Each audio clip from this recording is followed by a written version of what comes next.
I'll never forget one day I'm coming home from school, Paul. Now we had,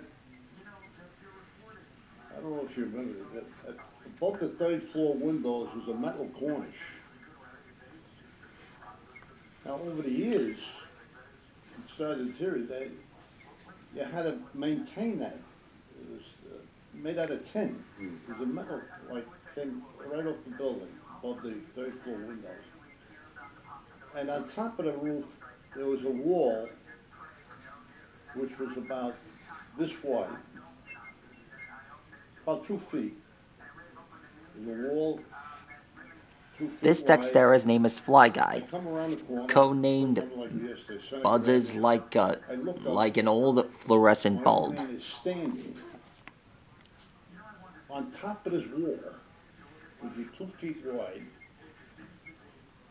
with a stick, with a scraper tied to the end of it, scraping the top of the cornices so to get all the loose paint to it, because he wanted to paint it. Look, holy shit. Height meant nothing to him. He only uses his buzzing Take the steps 3 at a time, going now. Come up on the roof and his wall's back here. to subdue his opponents into submission. I said, Pop, you don't hear me the first time. He's hacking away. You know when you And he's good at it. something, you know, There he is. That's how you draw Fly Guy.